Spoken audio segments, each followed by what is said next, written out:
Yes, welcome to the session 31. So in this session, we will concentrate on the various kinds of negotiable instruments.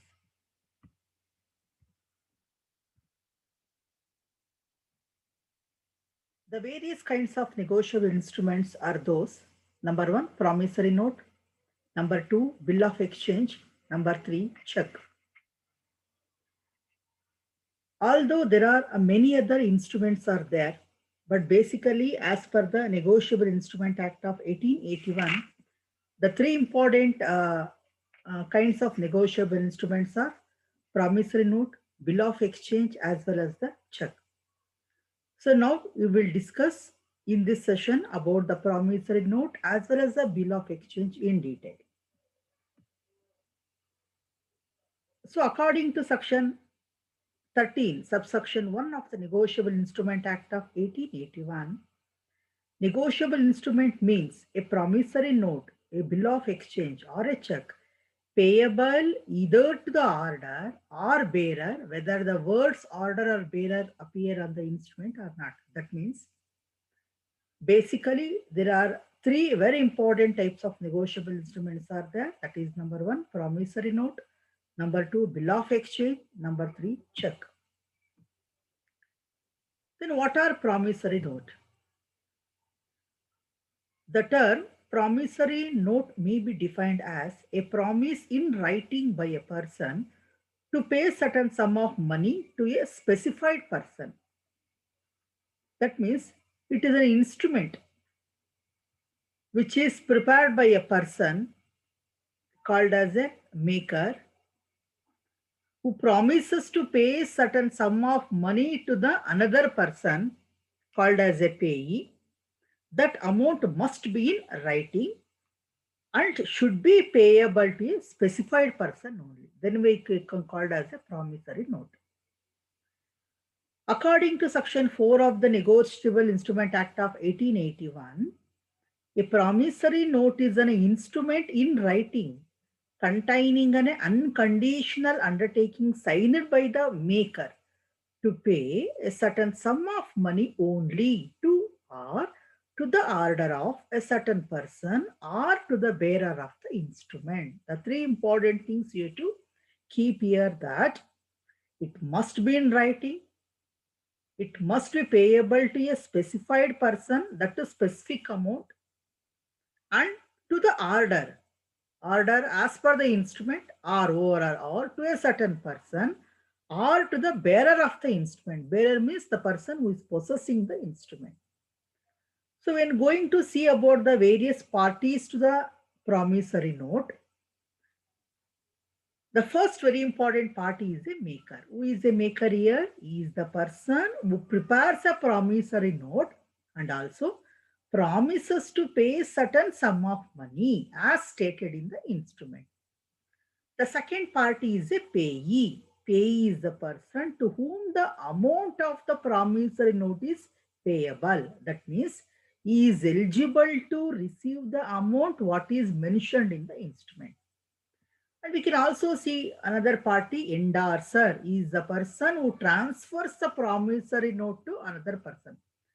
Maker is the person who prepares the promissory note. Sometimes maker and the endorser may be one and the same, or some situations they also can be two different parties.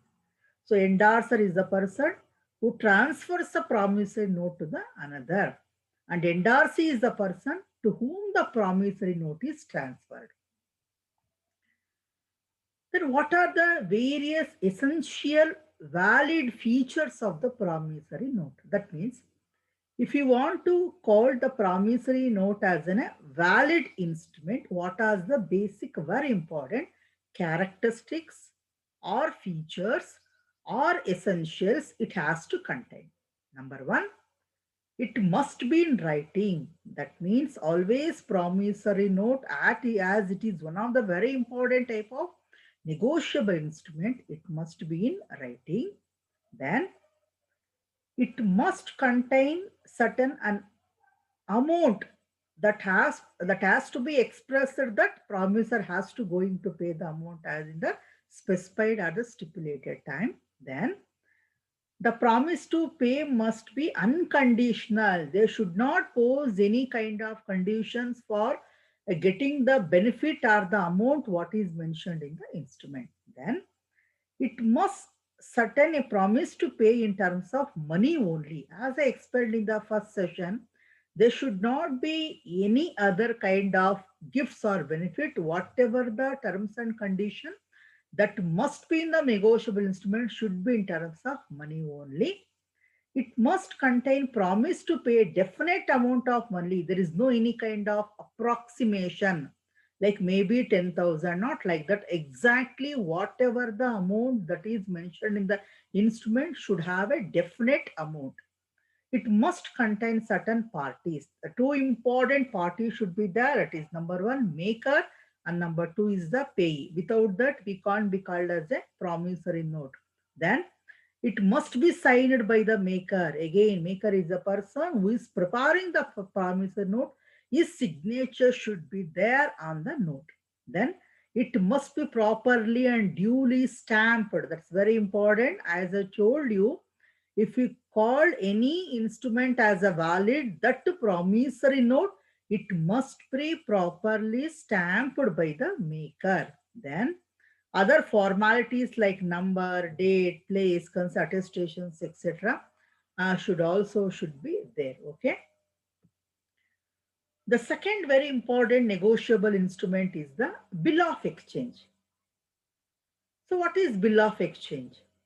The term bill of exchange may be defined as an order in writing requiring a certain person to pay a certain sum of money only to a specified person. Again, it is as we discussed, it is one of the very important type of negotiable instrument. It is also should be in terms of writing only. So when you come across the definition of negotiable instrument, Section 5 of Indian Negotiable Instrument Act of 1881 defines a bill of exchange as an instrument in writing containing an unconditional order signed by the maker directing a certain person to pay on demand or at fixed or determinable future time a certain sum of money only to the order of a person or to the bearer of the instrument.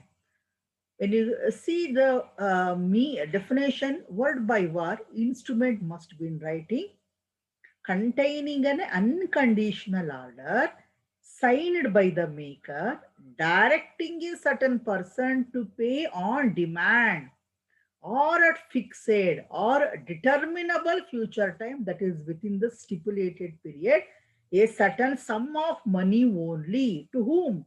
To the order of certain person or to the bearer of the instrument. That means when you see the general meaning of promissory note or a bill of exchange, to some extent it holds good, because these two coming under the content of the types of the negotiable instruments. Then who are the various parties to a bill of exchange? Drawer. Drawer is the person. Drawer is the person who draws a bill of exchange, that is, who prepares the bill.